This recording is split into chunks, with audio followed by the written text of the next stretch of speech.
So again, you might say, well, you picked out the best case there. Let's take a different case, again, treated by a different dentist. And here was Dr. Sam Kress in this case. If I just go back one slide, the previous case was treated by Dr. Bill Harris. And here's a different patient, a different dentist. But the idea is we want cosmetic treatment with health benefits, the same idea. And so this young lady's been going to the dentist on a regular basis. And, she says that I'd like to have a little bit of facial enhancement. My lips a little bit thin here. Is there anything I can do without having to do Botox or without having cosmetic surgery?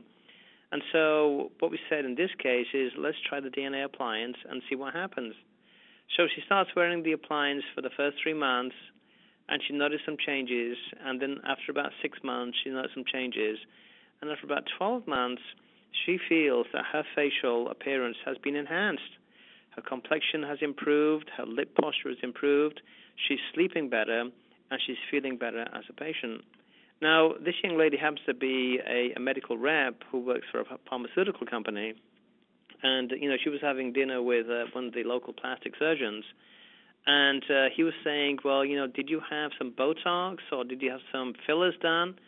And saying, no, all of this stuff was done by using an appliance, and I wear it at nighttime when I'm sleeping, and it's a thing called a DNA appliance. So let's see what happened when she wore that appliance. So look at her top jaw. You see the top teeth here that are a little bit out of alignment, and you see that the top jaw is a little bit narrow. It's got a high vault. And then after about 12 months, you see this nice-looking arch. The teeth are improved in terms of alignment. The arch is a little bit broader, it's a bit flatter, and it gives her more space to accommodate her tongue. But let's look at her lower jaw, her bottom jaw. You see the teeth are a little bit crooked to begin with. And after about 12 months, she wore a lower DNA appliance, no braces, no brackets, and those teeth are straightened down. But the interesting thing is what her tongue did. You see the tongue here is asymmetric, it's lying further back. And now the tongue is more symmetric, and it's lying a little bit further forwards.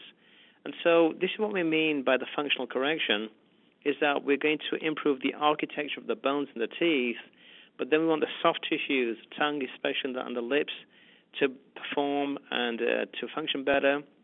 And when the tongue comes forwards, it allows the airway space behind it to be opened up. Now, let's just see what happened in 3D. This is a 3D bone scan.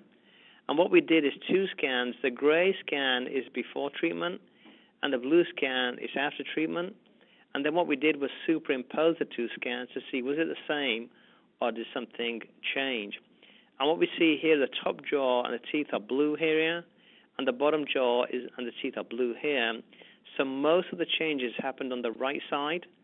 And if you look at her face, you look at the nostril here, it's the right side which needs to be kind of further developed. And so the body was able to make new bone volume on the right side here, which allowed those teeth to come into that new position. And when the upper jaw was remodeled, the lower jaw was be able to move the lower jaw into this position here, so it looks as if it's further forwards. The teeth came with that lower jaw, so they're further forwards. And the teeth on this side, they have changed their position to give a more symmetrical smile. Now let's look at her airway. This is the same patient. Now this is a 3D reconstruction of that patient's upper airway. Here's the top of the airway going down towards her throat region here.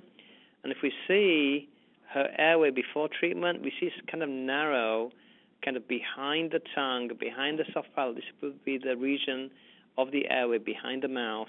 We can see it's kind of narrow. And then after the treatment's been finished, the upper airway volume has been increased from about 17 cc's to about 28 cc's. We can measure it, and we can see that there's a tangible difference. It's broader here than it is here. And so now we know why she is sleeping better, because when the bone was being remodeled, when the teeth were being repositioned, the soft tissue became more symmetrical. We saw that on her face, but also the upper airway was improving inside of her throat. And this was done with no drugs, no injections, no pain, and without any surgery. So we call this thing a pneumopedic effect. There's no big word. And so pneumopedics, where does that come from? Well, orthodontics is straightening teeth. orthopedics is remodeling bone, and pneumopedics is remodeling the airway. And so here's a natural process encoded by genes. And so what we think is that the appliance is able to talk to those genes, saying, keep on making a new airway because they've got more space, because the jaws are getting bigger now. The teeth can be realigned, and that space is being occupied by this airway.